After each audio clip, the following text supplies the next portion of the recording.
You remember those? Did you take typing classes when you were in high school? Yeah. That's one of the most valuable high school courses I've ever taken. And I got interested in ancient history later on, but in high school I was terrible at it. I didn't care. That was one thing I was really happy with. You set to go? I think so, yes. All right. Yes, yes. I think we're okay here. All right. This is going to be the last mysticism talk for the season. And next week there will be one more talk on astrology, but it'll be much more mystical philosophy than it will be astrology. And God willing, both series will resume sometime next autumn, probably late in September. So, I'm going to begin with an anecdote that I revisit every now and then as conscience moves me. And it is taken, or at least that's where I picked up, from the writings said to be from Kung Fu Si, who we know as Confucius. And in this story, the priests were performing some ritual. It was a high ritual, and it was part of the ancestral religion. And suddenly, in the middle of the proceedings, Kung Fu Si interrupts, and he breaks out with all kinds of questions about what they're doing and things like that. And the interruption caused all kinds of responses. Some people were confused, and some people were aghast at it all. And there was general pandemonium, with even some being angry. And then the text telling the story says, Kung Fu Si went on to say that questioning the ritual is actually part of the ritual. And that is the way it was passed down from the ancients. And apparently that spontaneous asking of questions sort of went by the by and got pushed out by the more ritualistic parts. And when you have repeated ritual, that falling to sleep happens easily. And I don't know if this story is true or factual or anything like that. But it doesn't matter to me, because it's the idea inherent in it that is important. Because I think too often in life we don't question what we're doing, and we just persist and we plod on doing the same old things. And doing it that way, we become only semi-conscious, and we don't wake up. So, with this in mind, I could see that it could happen to these talks. And if that did happen, they would lose a lot of their life and they would become inconsequential. So I decided to stop and question what I was doing and analyze it, and the result that I came up with was ironic. Life and what happens in life can be viewed various ways, and one pair of ways is especially helpful, and that pair of ways is analysis versus synthesis. In analysis, you break something down. You break it into the component parts and you study them, and even how they interact with each other. I'm not certain, but the last part of the word, the lysis part, I think lysis in ancient Greek is digestion, like autolysis, when a worm digests its entire body but the digestive system, and then becomes a butterfly. That is called autolysis. I don't know if that's the same word or not, and I didn't have time to check out the etymology of it. Oh, here comes Bonnie.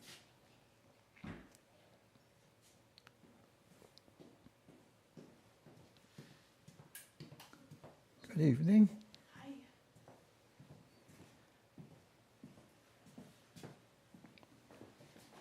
Through analysis, one gets to see how things work. Synthesis, oh, here comes Hila.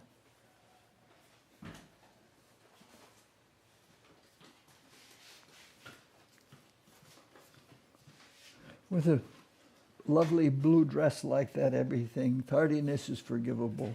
Oh, good.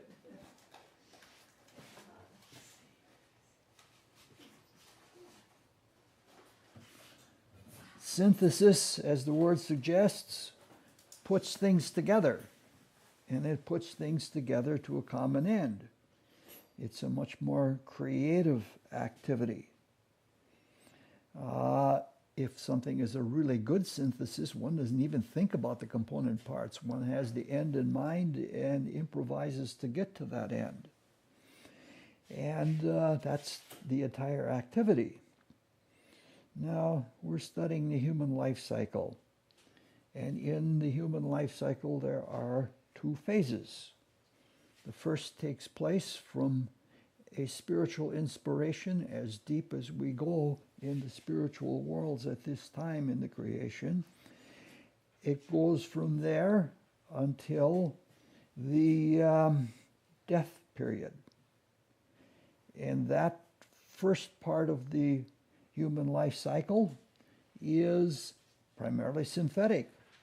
We put together a new life, and we produce tailor-made vehicles of consciousness in order to live that new life out. And our life is a creation, whether we realize it or not. It's our most personal creation. The second phase is the phase from death until we have returned to our divine home in what is called third heaven. And it is that second phase that we are currently studying. And that second phase is primarily analytic. Our lives and the vehicles of our lives are coming apart, or they're being taken apart, whether we like it or not. And as part of this disintegration, we are extracting the meaning and the essence of the experiences that we had in the first phase. We are extracting soul material, and that soul material is the basis for all of our future creativity. Now, like many things in life, if we consider the whole life cycle as a life, we can get more or less out of the experience depending on how we apply ourselves. And for that reason, we're trying to scrutinize this process rather closely so that we can get more out of it. We're going to be living and dying anyway. We might just as well get as much as we can. We want to be efficient. It's a word that a lot of people don't associate with soul growth, but it's really important. It makes the difference between our lives now and future lives. Sometimes with people that we may be together with for a number of incarnations, if they don't evolve efficiently, they won't keep up. And this whole business is not just to get ahead. The whole business is to fulfill the purpose of it all. And our part in the purpose of it all now is to remove the unnecessary suffering that abounds in the world. So in short, we try to live efficiently and get the full out of things because we want to become better people. We want to be more helpful people. Now, it is said about literature that every piece of fiction is actually autobiographical. You could basically say that for every human endeavor, or every human production. In studying astrology, it becomes clear that the things that we see in the world, that we discover in the world, or that we put into the world are according to our nature. Just a few days ago, it was the birthday of Charles Richter. A Taurus deep down in the earth signs, and the Richter scale is a consequence. That's what it is. Okay. So we produce things according to what our nature is, or we see things according to what our nature is. The Bible says it very simply, by their fruits ye shall know them. So our lives and everything in our lives are an expression of what we are at this point in the evolutionary creation. Now, for me, that includes these talks, which is why I'm questioning everything we're doing, and why I'm going through this painful analysis to try and see if there is any misapplication. Now, without trying to be too personal, though I will be personal this evening, it's sufficient to say about my person that having the sun and the ascendant and a very strong ruler of the ascendant in signs that are very analytical, two of the most analytical signs in the zodiac, it's not surprising then by that others and by myself that I often become much more analytic than synthetic. I never learned how to dance because I could never get beyond the mechanism of the steps, and without being self-conscious and focusing on that and not really dancing. In all of my life, I've wanted to be a scat singer. Not because of any voice quality, but I just like the whole idea of scat singing. But I've never been able to free myself from an excessive inhibition. Now, even though that there is unbalance in that direction, it's not a dangerous unbalance, at least not according to what Rudolf Steiner says. Rudolf Steiner says that from the waist down is lunar, and it's analytical, and it indicates the emphasis on the phase of life after death and before the new inspiration to come back. Conversely, from the waist up, it's solar and it's synthetic, and the emphasis is placed on the part of the cycle from third heaven until death. And we can see that I'm long-legged, but I'm not extremely so. And it's not like I have a really small torso or anything like that. I have been known to carry a lot of guilt and to be introverted, I don't know, but not really to extreme. If I were built something like a kangaroo, it would be extreme. And I know people who are built like kangaroos, heavy hips and heavy, no ankles. This is like solid all the way down. And they are people who are guilt-burdened. Now, the irony in all of this is that when I set out to analyze what we've been doing a la Kung Fu Si, it was obvious that there was too much analysis. That irony is like that. You see yourself for the fool that you are sometimes. Fortunately, the balance is not so extreme that it can't be somewhat corrected in a few minutes. So, we're going to do some synthesis at which I'm likely to be not highly successful. Without intense analysis, what is purgatory like synthetically? We're going to be there and find out, but if we can prepare ourselves and see how it relates to our lives now, it's much better. We're ready. Now, without trained clairvoyance, this is very, very difficult. Even with clairvoyance, it's difficult.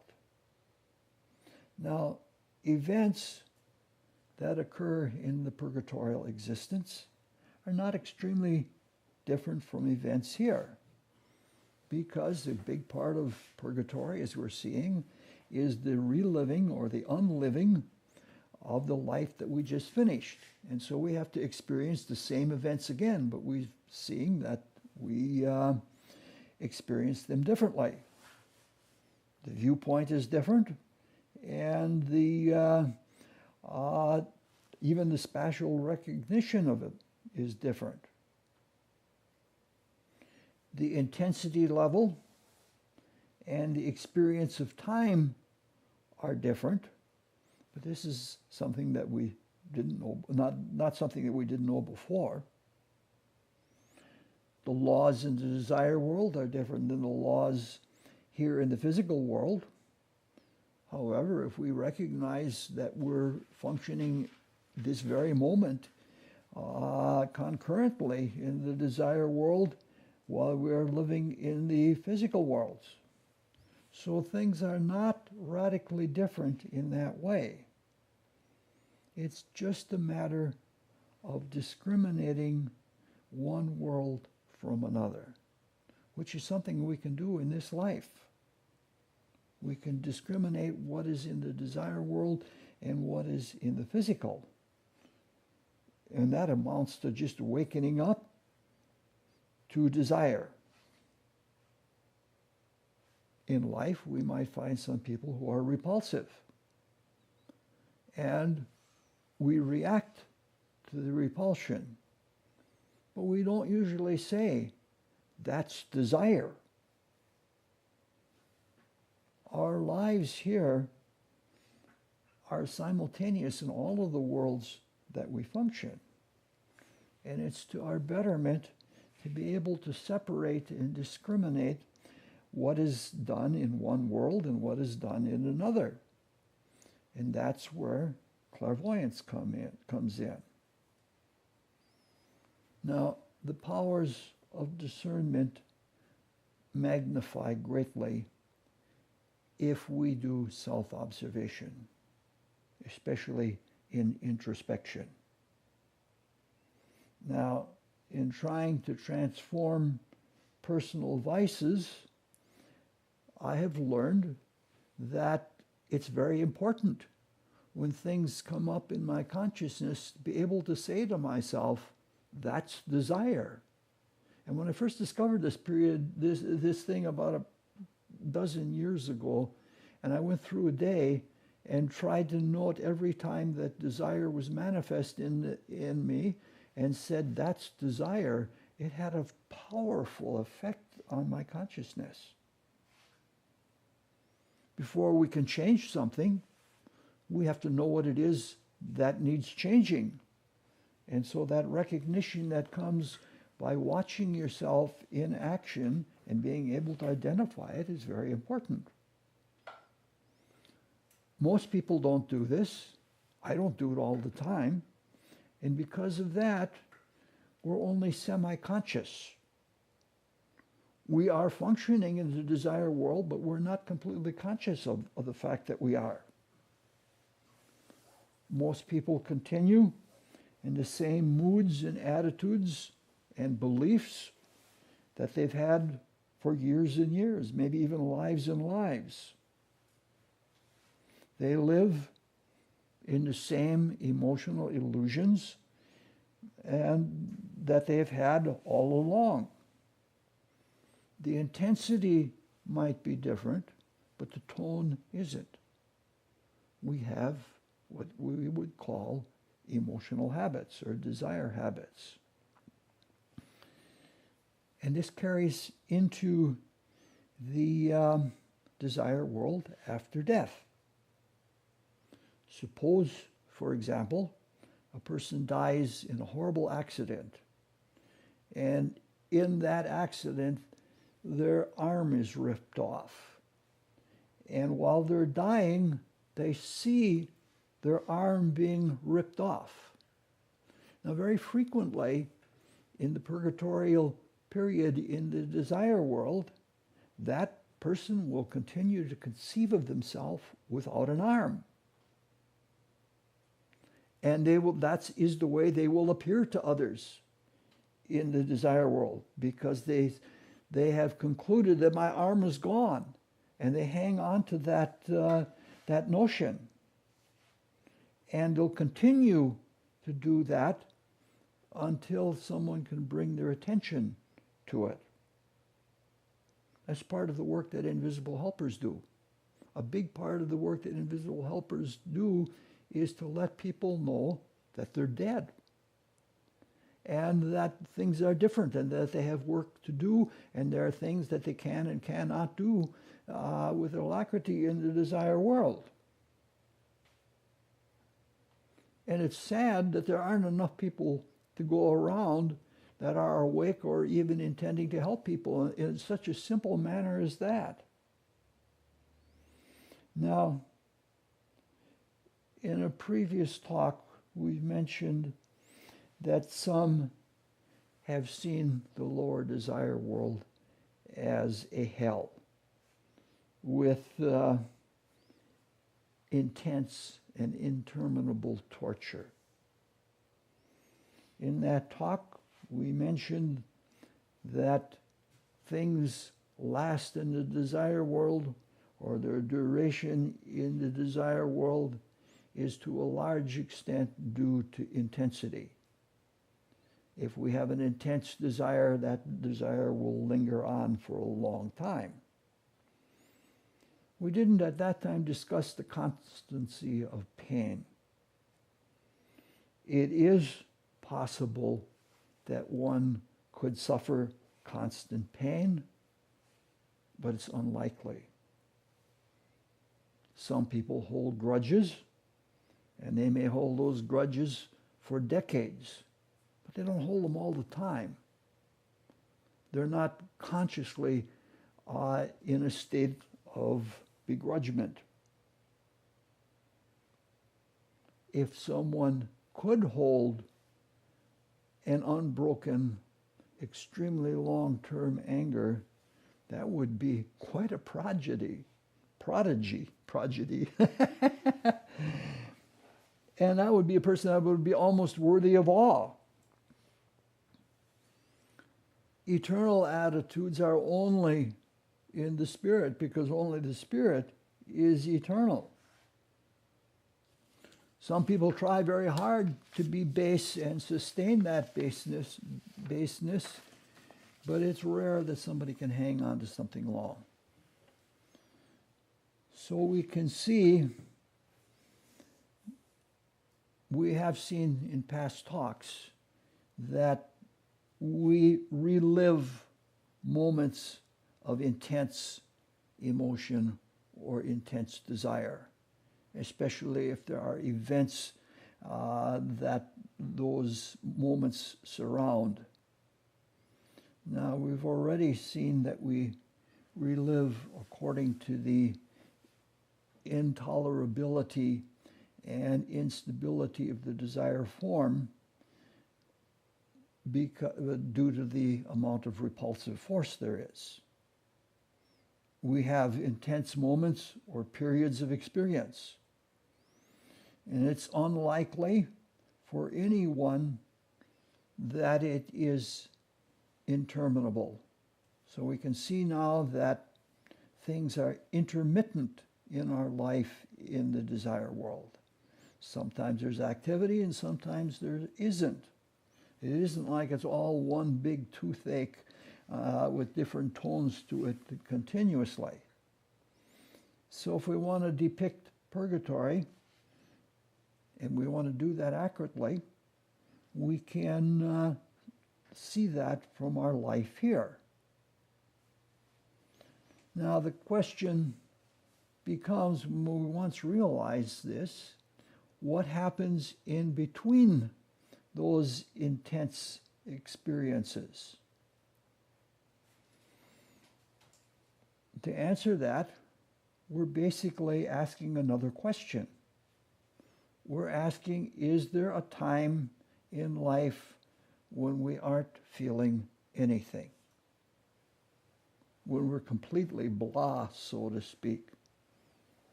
And in answering this, we realize, or at least I realize, how unawake and emotionally insensitive I am. Because we are so unfeeling, you can see, and we've all met these kinds of people. Some people get angry just to feel something, because if they don't get angry, they won't be feeling anything. Or some people go to horror movies just to feel something because they won't feel something elsewise. Now, we discussed limbo, our own way of describing limbo. We talked about indifference and how indifference destroyed or did not allow us to have an emotional life. Now, this is only my own opinion or observation, but I believe that indifference, especially intentional indifference, does not abound. There's not a lot of it. However, insensitivity, which does not mean emotional callousness, is frequent. Many people have not awakened sensitivity, and others are not even aware of their sensitivity if they have awakened it. There's a difference between a sensitivity and the realization of it. And it's all very much a comparative matter. At one time, several centuries ago, David Hume took in Jean-Jacques Rousseau. They were both philosophers, but very different philosophers. And Rousseau was taking refuge with David Hume. And David Hume's description of Jean-Jacques Rousseau was, he was like a man that you had taken all of his skin, peeled it off of him, and put him into the world. His feelings were that keen.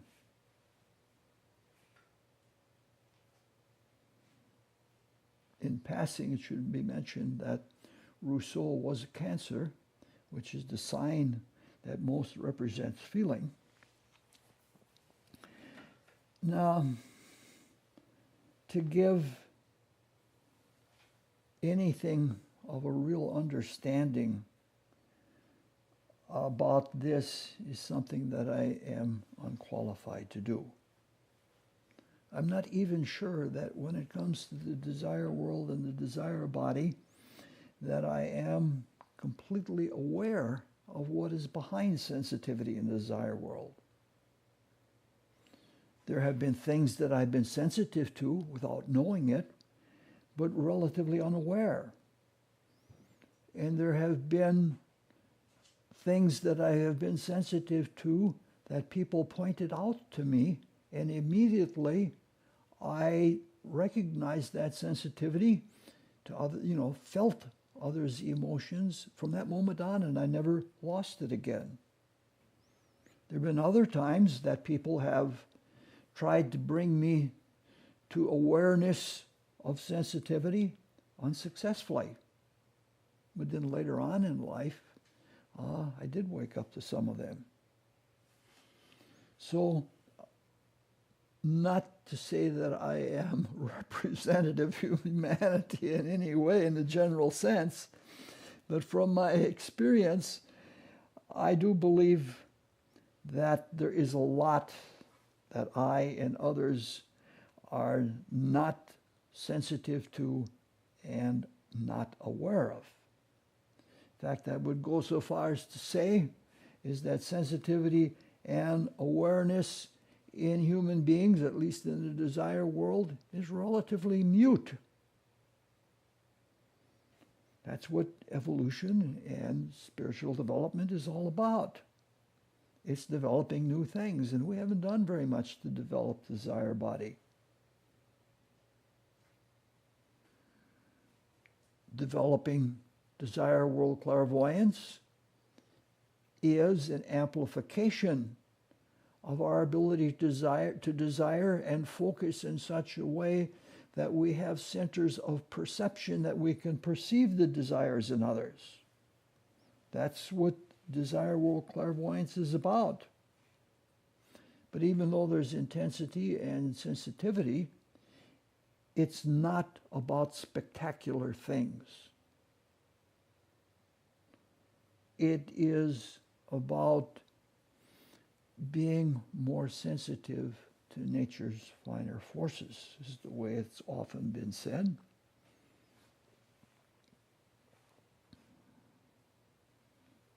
I should mention in passing that I don't think developing sensitivity is a good path to develop spiritually.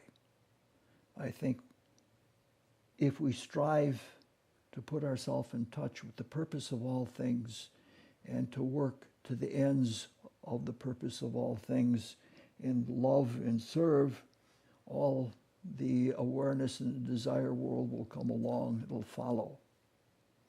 And as usual, the biblical Christ says it very well when he says, "Seek ye the kingdom of heaven, and all this will be added unto you."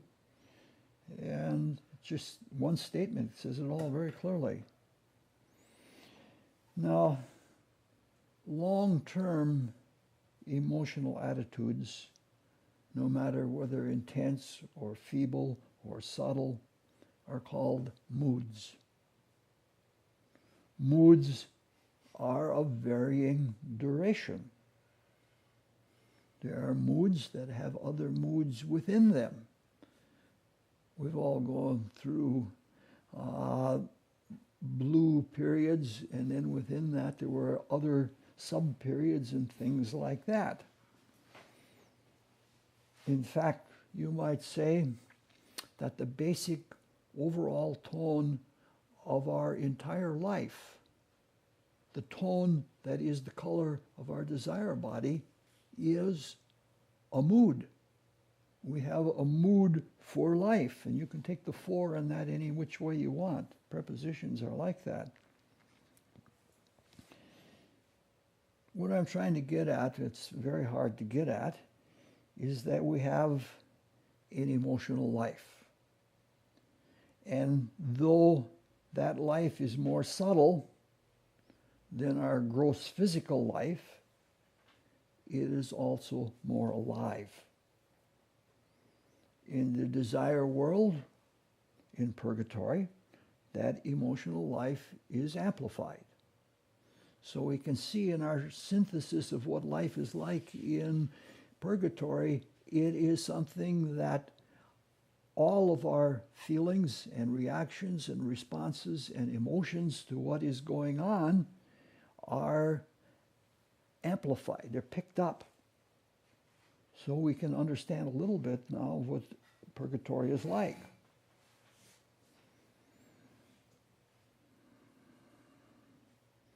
In the emotional life, it's always a constant changing kaleidoscope of emotional experiences. Some of the variation is due to cosmic influence, and some of it is due to our own routines, because we have emotional routines just as we have physical routines.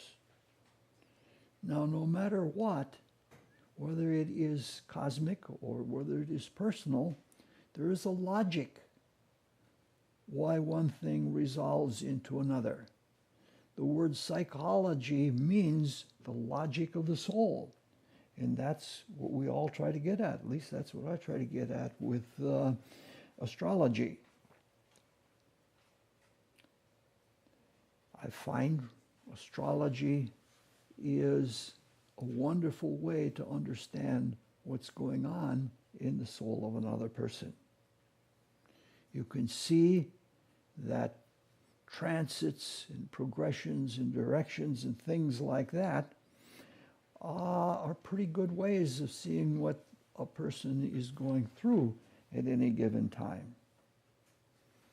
Now, since we're trying to describe life in purgatory, we ask the question, how much of this is active after death? It seems that sensitivity and response to sensitivity remain and are even heightened.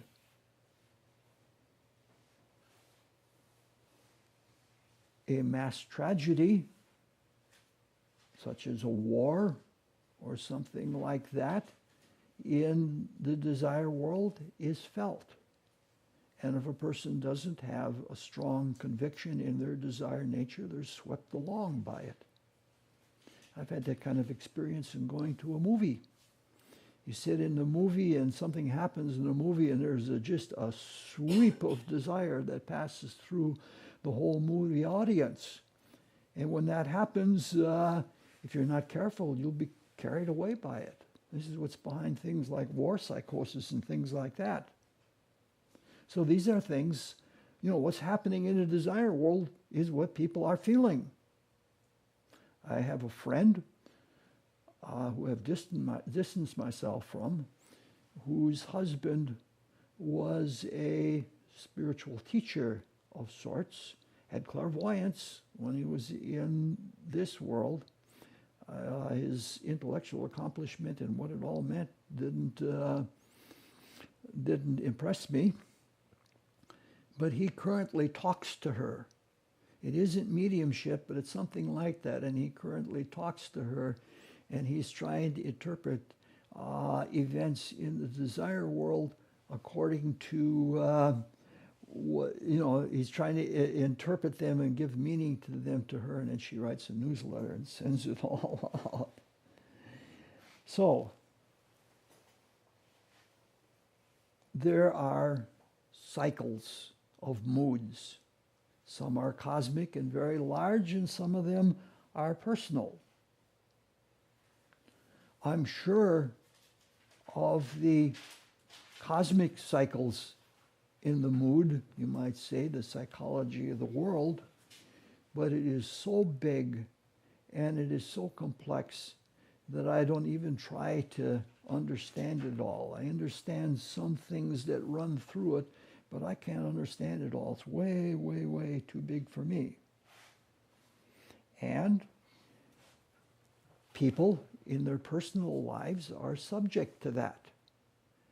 And how subject they are to that if they are in purgatory, I'm not sure. But I do know that the character doesn't change greatly just because someone is in purgatory. I don't think somebody who is a Republican is going to die and become a Democrat, for example. It's just not going to happen that way. All right. Now we have a little bit more. We understand refeeling, especially the refeeling of events. And now we understand that that we feel and are sensitive and react to moods, both cosmic and personal, in purgatory. And we do more of that there because things are amplified and we don't have the insulation that we have from the physical body. When we're in this world, we're not distracted either by the physical realities. Now we want to look at something else. We want to look at whether there are new motive, expressions, and emotions in the desire world, and that means another side trip. Richard, Yes, sir. take the string on the left side and pull it from your glasses. Pull it around. There you go. Okay, thank you. Now, as you can see, we're slogging through some pretty tough stuff. And that's always the case when we're trying to grow spiritually, because we're brought to see new things or things that are new to us. And it takes us a while to try and understand them and be facile in working with them. We're trying to get a feel for the emotional life in purgatory after the archetype has run out. And our vehicles, all of them, are gradually disintegrating or decomposing, or however you want to say it. And we're trying to do this when we're talking about when we're not in touch with our own emotional lives when we're alive. We understand this, that some people are good at expressing their emotions and others are not. It becomes very clear. I have a routine where every day I go to 4 poem-a-day sites. Sometimes they have classical poets, historical poets like Rossetti or something like that. But for the most part, they're all new original poems. And I am astounded at how well some poets can objectify their emotions and some of the rare emotions that some of them have that they can they can induce into your consciousness if you are willing to accept it. And so what we're trying to talk about is we're saying that even people here in this physical world, some are more adept and have richer emotional lives and can express them. So we're still trying to describe the refeeling activity of purgatory. That is how things become ripe and how they come back to us with a reversed perspective. And it's as if we are preoccupied and fascinated with our own manifestations that we become absorbed in them. This is something that happens in the desire world, in purgatory, and even here in life. Sometimes we're going through something and somebody right next to us who's in need of help might be going through something much worse, but because we're so absorbed in our own things, we don't think about their situation. We're not in touch with them and their needs. We become fascinated with our own desire expressions. They're our creations. And it's almost like if you've ever seen a very little child when it has gone to the potty and it looks back and it has that fascination. It says, like, look at what I made. It's that kind of a thing in which that's, of course, purgatorial poop is not very pleasant to experience, and that's not something we want to brag about our accomplishments. All right, we've also tried to describe how we feel and experience what is ongoing in the desire world. If there is a major world conflict, we feel it and we respond. We also feel things to which we have attuned our emotional nature and that are ongoing. Now, the general tone of the desire world in large is relative to human evolution. It is in the current astrological formations, but analysis of how this works and what it is that we're responding to is not easy to understand. All right, in review, we have also speculated that we have idiosyncratic personal cycles of moods that seem to continue on even after we are incapable of much positive emotional work. We've done this in terms of feeling or in terms of emotional feedback. Now, we have not yet discussed the emotional life of motive desire and of new expression. Not being highly synthetic and not being highly sensitive, this is even more difficult for me. In practicing astrology, sometimes one has to judge what one can and cannot say for the best outcome of the native. Sometimes one word can be crucial. Again, it's not easy to realistically determine whether one can desire something intensely enough or sustain the desire long enough for it to come to fruit. This is all complicated in purgatory by the fact that the archetype for life has run out. In purgatory, we're sort of suspended in a way. As I understand it, which may or may not be correct, relative to the archetype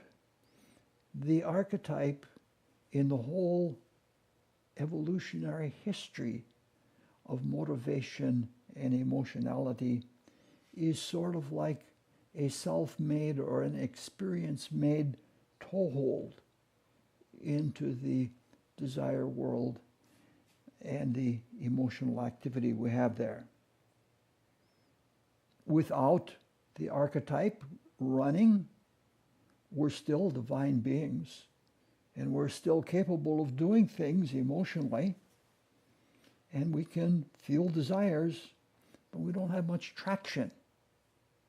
It's very much like trying to walk a smooth ice surface lake with a little bit of water on top of it.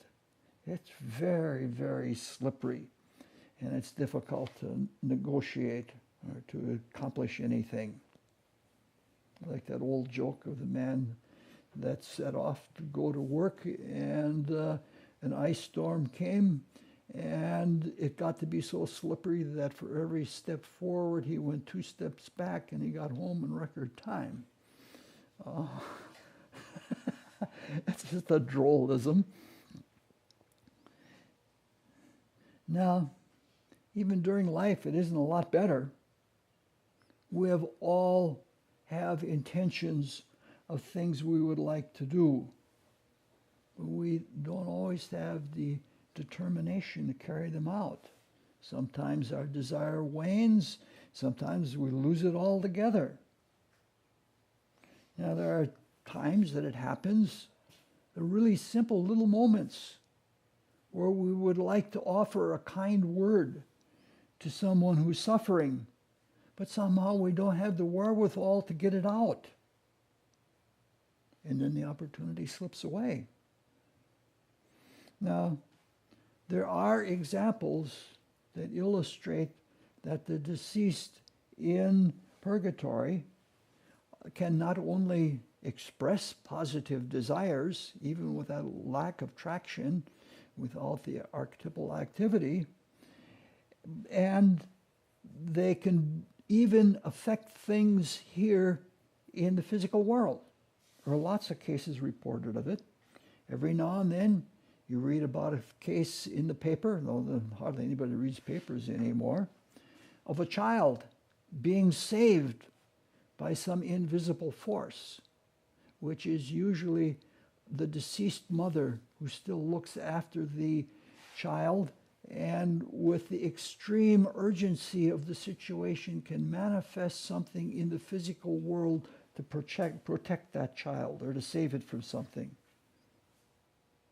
Now, there are people who collect these kinds of things. It used to be that the London Society for the Study of Psychic Phenomena used to do a lot of that. They got into mediumship, but they did a lot of this sort of thing too. And I didn't have a chance to look them up on the internet, because I'm sure if they're still around, they would have a website and they'd have many cases like this. There is another example which is not so pretty. It's not so positive, but it has to be expressed because what is involved in it is extremely important. And that subject is mass murders.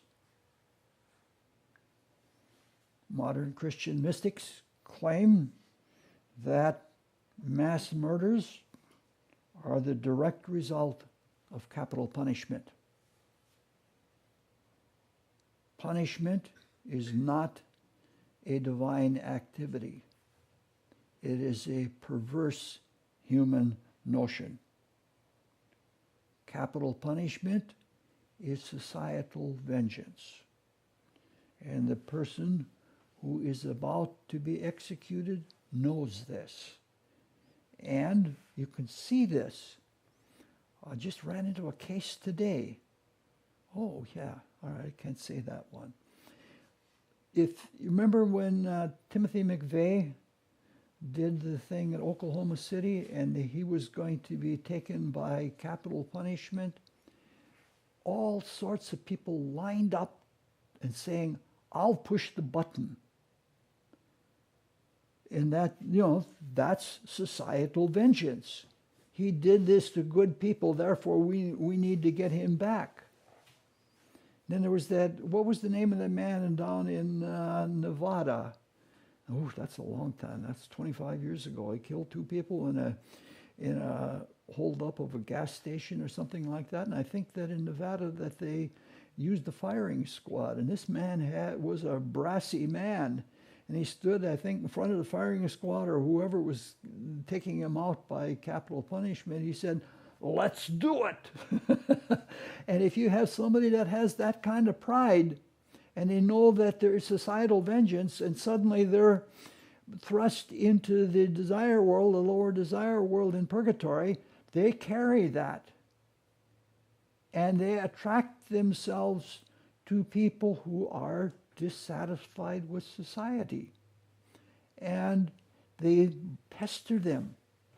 And they pester them until they, say, well, I'm going to straighten things out. And there you have a mass murderer that has been brought to mass murder by somebody who has just been killed by capital punishment. They get egged into something that they probably wouldn't do otherwise.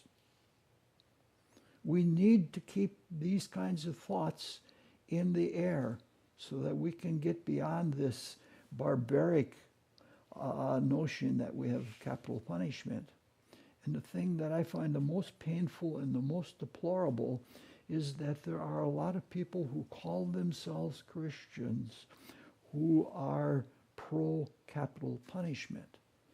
And Christ is the Redeemer, and there is no limit to the redemptive powers of Christ. And no matter how incorrigible somebody may be, the power of Christ should be able to redeem them. Instead of putting all of our energies into making bombs and making money and things like that, we should be able to find ways to bring that to people. All right. That's as far as I want to go with this feeble attempt at synthesis. We have some ideas of what life is like, and some of them we can see from our life here. Now it's time to switch back to analysis, and probably the principle that is the most important principle that we're going to talk about all year. We've mentioned it other ways along the way at other times, but now we're going to repeat it, and it is very important. Now, in the various talks that we've spoken about the desire world, we've talked about the principle of attraction and repulsion. In short, if we are in interest and we give ourselves to where our interest, interest is brought to our attention, that has an attractive quality. And if we take to ourselves, for ourselves, the things which interest has attracted us to, that is repulsive. And those are not judgmental statements. That's just the nature of the way the law works in the desire world. Now, in this we have said that the desire world is moral without being moralistic. It's not a doctrinaire thing. We learn the nature of our emotions and desires for what they are and what they're supposed, not according to what they're supposed to be according to some creed or some doctrine or moral code or something like that. We learn what they are from what they are. Now we want to look at attraction and repulsion and see that the principle is not only moral, it is very practical. It can be applied to efficient soul growth, to efficient spiritual evolution.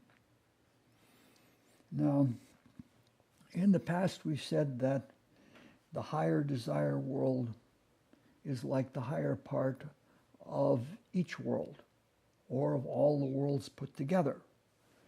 The higher part is more of life. And conversely, the lower part of any world, or all the worlds put together, is more of form. Emotions and desires are more lively than things in the physical world, than kinetic energy, even more so than electricity. However, even though there's more life in them, form inheres or issues from them. Emotions and desires and their forms coalesce. By attraction, one emotion is drawn to another of a like nature or even of a similar nature. Things are much more fluent there. And they produce more or less complex forms. So another way we can look at the desire body itself is as a very complex form that is a consequence of every motive desire that we've ever had. Now, in purgatory, all of these forms, including the desire body itself, are disintegrated. And they're disintegrated to extract or to draw out soul material from experience. The soul material is built into the spirit and into the emotional soul as part of our evolutionary progress. So even the life of a great sinner, such as a Nero or a Hitler or somebody like that, adds to evolutionary progress in the desire nature. Even the so-called evil or bad things become good in the process. Now, the dissolution of desire forms is the work of purgatory. Even the so-called good desires or emotions do have forms, and those forms, I can't say gravitate because there isn't gravity there, but they make their way to the lower desire world where purgatory is. The life that is in the emotions and desires comes from the spirit. All life ultimately comes from the spirit. Now, most of the life is interjected into the archetype of the lifetime and of the vehicles at the very beginning of the cycle. But some of it is brought into the world along the way.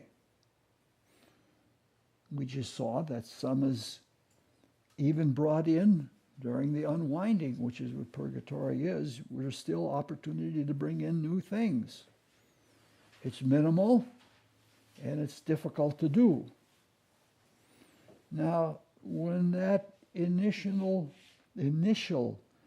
impulse of the will to live and to create has been expended, the spirit lets go. Then things unwind on their own, as seen in the example of the etheric panorama.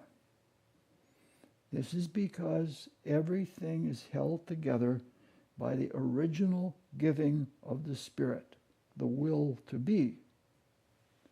And in this we can see that the principle of giving and attraction, which reaches its ultimate quality or its ultimate ability in the desire world, works throughout manifest creation. That is the giving of the spirit and that attitude of giving that draws everything into a form, into what we call the form of existence or a form of evolution.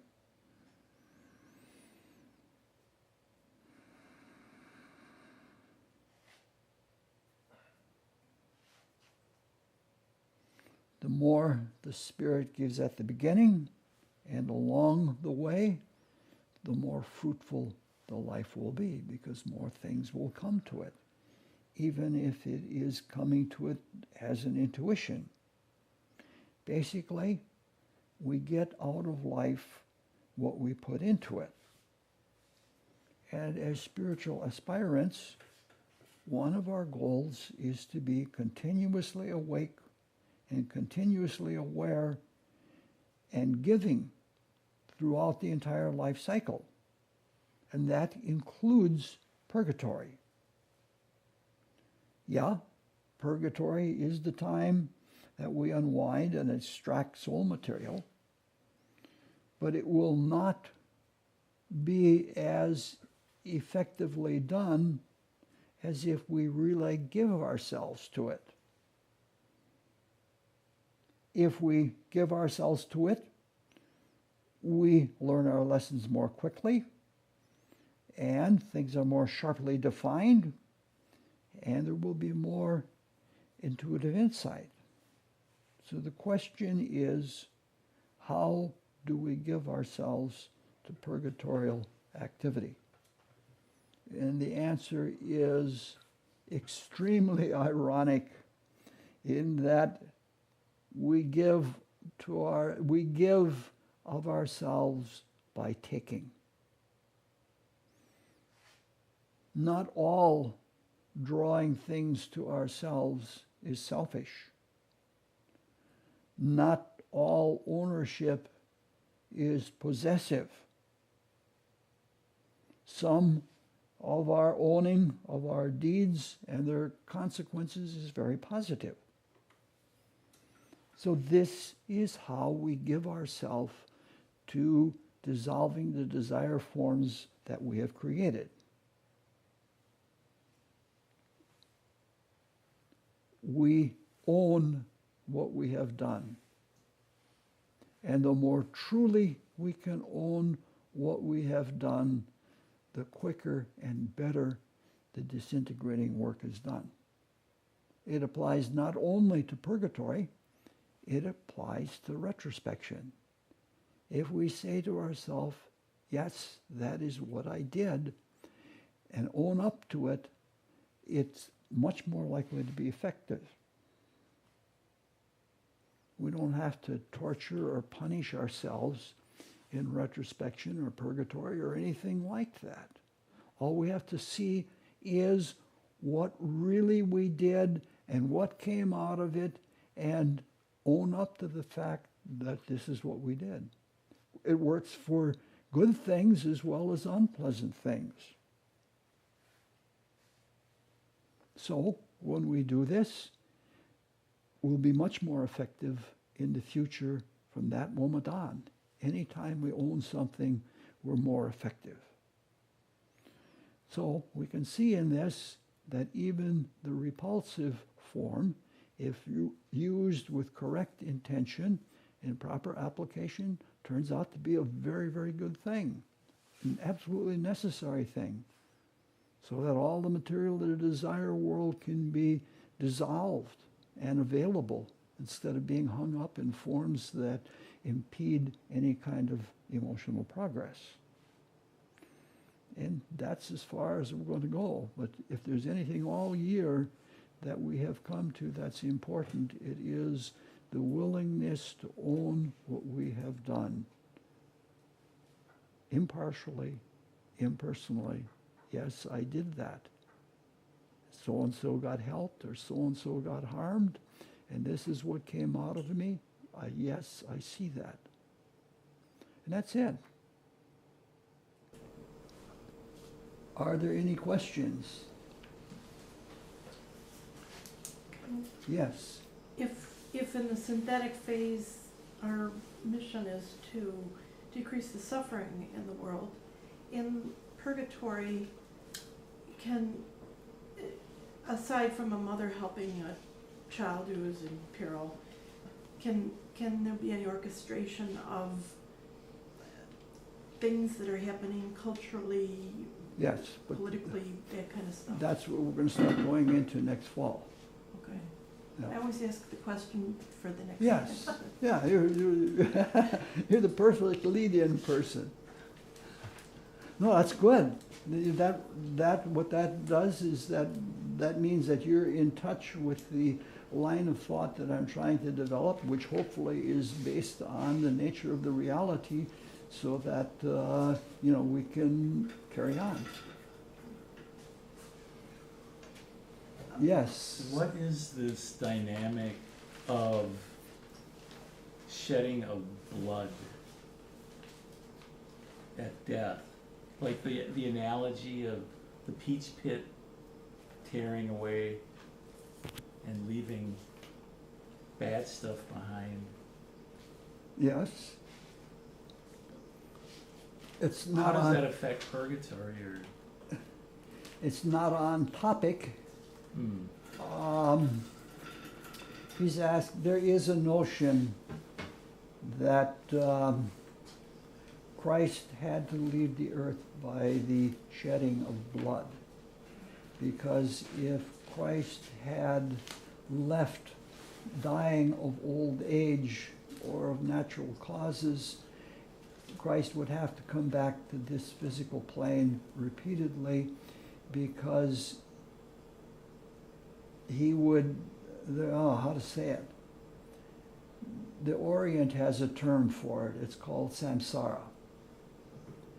That when you incarnate, you form an attachment. And that attachment calls you back. And if you cling to that attachment, you're going to return here again and again.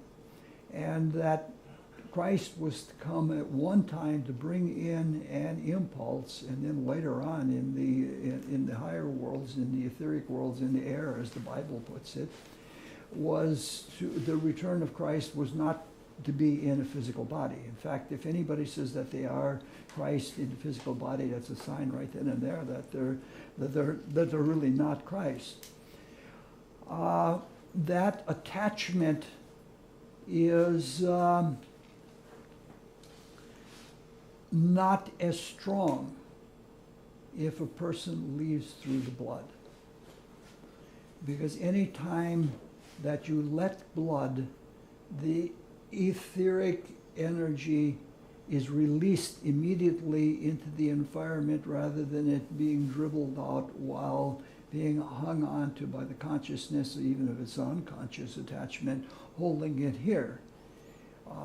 For example, that when there are blood sacrifices and blood is let loose, this attracts entities that try to soak it all up. That's both in the Odyssey and in the Aeneid. They talk about that very thing. There are some very positive things about it. The indication is that because we have slaughtered so many animals, when those animals become human-like, they will not have the tendency to get stuck in earth the way we have, with this enormous earthy attachment. because we have slaughtered so many animals, and they have, you know, their lives have been sacrificed for us, and they have left through the blood rather than dying of natural causes, and this happens repeatedly again and again and again in the animal kingdom, they're going to be much more free in a cosmic sense from physical attachment when they become human-like, and they won't make the same mistakes that we make. So it goes to show that even our horrendous practices of slaughtering animals have very positive things for the very beings that we have slaughtered for our own selfish purposes. So why is it different for us? If we die a violent death and someone stabs us or something, or slits our throat, why is it that we don't do that? We do. We do? We're drawn back here again and again. And very often, if I understand it correctly, the recording angels who help us prepare our future lives, if they can see there is too much of attachment, they will have them die by blood for several straight incarnations, and they will be more free as a consequence of that. So that when we see the letting of blood, it isn't necessarily all a very bad thing.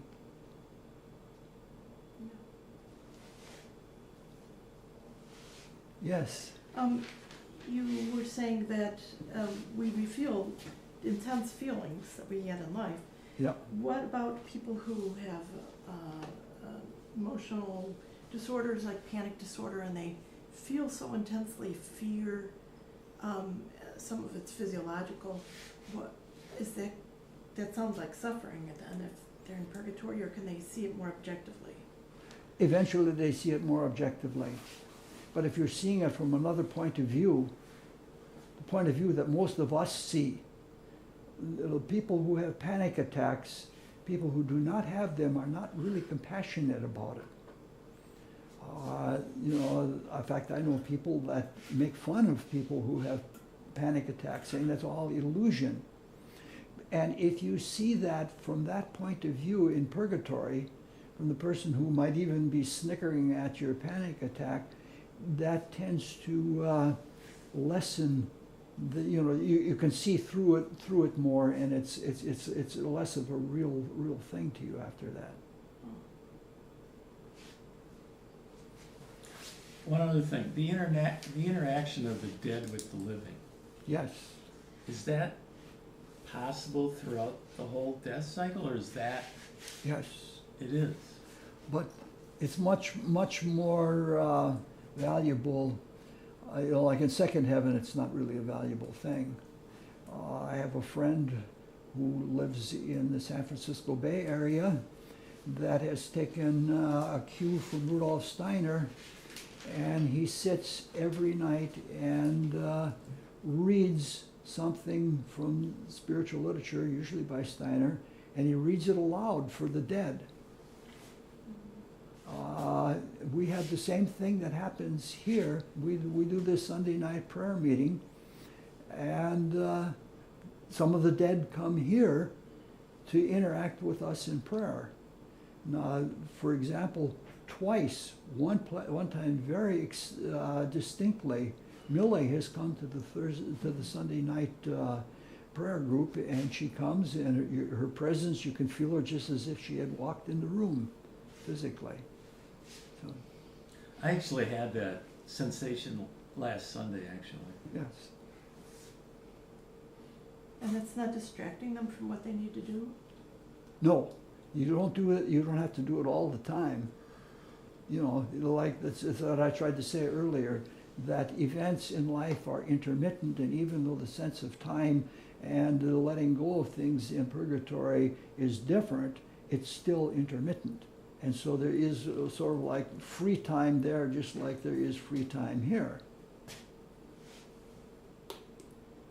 And I don't think Millie has much to get rid of in purgatory anyway. She is one of the most loving people I've known, and she always did things to care about other people. And she had a kind of humility that, you know, I don't know how to put it into words. It's so beautiful. She had a shyness. You know, she was even shy in a self-conscious way about her loving of other people. It's like she didn't want her personality to get in the way of any love that she was offering to anyone. Beautiful, beautiful person. All right. I've had enough. Thank you. Thank you. Thank you. Is this the one, last one for this? The last one of these. Okay. Just a second.